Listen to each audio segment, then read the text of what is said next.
और लिए चलते आपको अमेठी की ओर। अमेठी में प्रदेश सरकार के 9 वर्ष पूरे होने के अवसर पर विकास भवन सभागार में भव्य कार्यक्रम को आयोजित किया गया। इस दौरान लखनऊ में आयोजित मुख्यमंत्री के मुख्य कार्यक्रम का सजीव प्रसारण देखने को मिला। आपको बता दें कि कार्यक्रम में नवनिर्माण के 9 वर्ष पुस्तिका का विमोचन किया गया, जिसमें सरकार की विकास योजनाओं और उपलब्धियों को भी दर्शाया गया। जिला पंचायत अध्यक्ष राकेश अग्रही ने कहा कि सरकार के 9 वर्ष विकास, सुशासन और जल कल्याण को समर्पित रहे। कानून व्यवस्था, स्वास्थ्य, शिक्षा, सड़क और बिजली व्यवस्था में व्यापक सुधार हुआ है। वहीं मुख्य विकास अधिकारी सचिन कुमार सिंह ने बताया कि जनपद में सभी योजनाएं पारदर्शिता के साथ लागू की जा रही हैं, जिससे ग्रामीण विकास और महिलाओं के सशक्तिकरण को भी बढ़ावा मिल रहा है। वहीं 19 से 26 मार्च तक गौरीगंज में विकास प्रदर्शनी का आयोजन किया जाएगा। यहां आमजन को सरकारी योजनाओं की भी जानकारी दी जाएगी। 9 साल पूरे हो चुके हैं, क्या कार्यक्रम आयोजित किया जा रहा है? 9 साल बेमिसाल के तहत आज लोक भवन में माननीय मुख्यमंत्री जी ने एक सेमिनार किया, जिसमें बड़ी संख्या में सामाजिक, राजनीतिक कार्यकर्ता वहाँ मौजूद थे। उसी परिप्रेक्ष्य में आज प्रत्येक जनपद में और इसी में हमारे जनपद में भी विकास भवन के सभागार में आज एक कार्यक्रम आयोजन किया गया। इस कार्यक्रम के आयोजन का मुख्य जो बातें थी कि 9 साल में योगी जी के नेतृत्व में चलने वाली सरकार ने प्रदेश को क्या क्या तोहफा दिया और प्रदेश में कैसी व्यवस्था दी।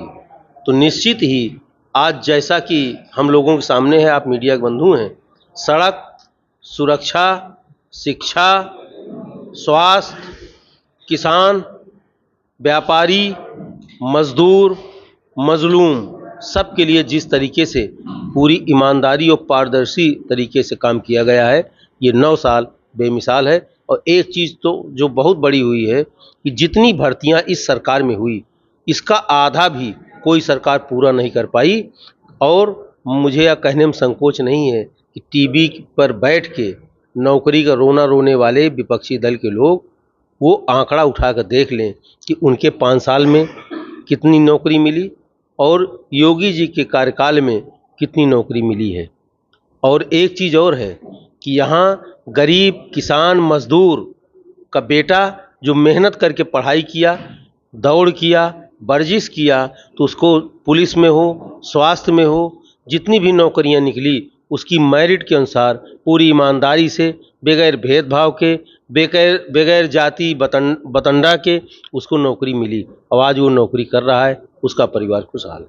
अगला जो साल होगा अध्यक्ष जी 10वां वर्ष होगा सरकार का और चुनावी वर्ष होगा, तो किस उद्देश्य, किन लक्ष्यों को लेकर के सरकार चुनाव में जाएगी? देखिए, आप बुद्धिजीवी हैं, जब बुनियाद मजबूत होती है तो ऊपर बिल्डिंग बड़ी बुलंद तैयार होती है।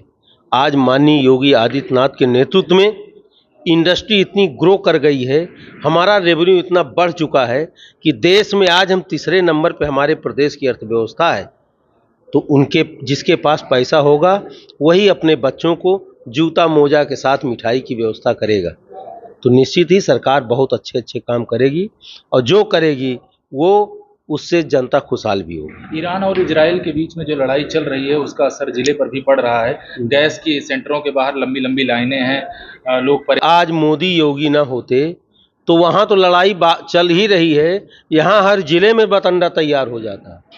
खाज किसी की और खजुलाए कोई, तो कम से कम इससे छुटकारा मिली है। और ना तो हम इस लड़ाई के पार्ट हैं, ना इस लड़ाई में हम संलिप्त हैं, लेकिन जो थोड़ी बहुत कठिनाई आई है उसको जनता बड़े सहूलियत से, बड़े ढंग से, प्रशासनिक सहयोग से उससे मुकाबला कर रही है। और मैं निश्चित कह सकता हूं कि हम लोगों को पैनिक होने की ज़रूरत नहीं है। गैस और पेट्रोल के लिए पैनिक नहीं होना चाहिए। हमारा भारतवर्ष बड़ा महान है और हम सब देश के साथ हैं, नेतृत्व के साथ। और जो लोग ये कि भारत क्यों इसके पक्ष में नहीं बोल रहा, क्यों इसके पक्ष में नहीं बोल रहा है, आप बताओ। जब 2 लोग लड़ रहे हैं जिनसे हमारी न सीमा सटती है न हमारे वो पड़ोसी हैं, तो उसमें हमारा क्या रोल?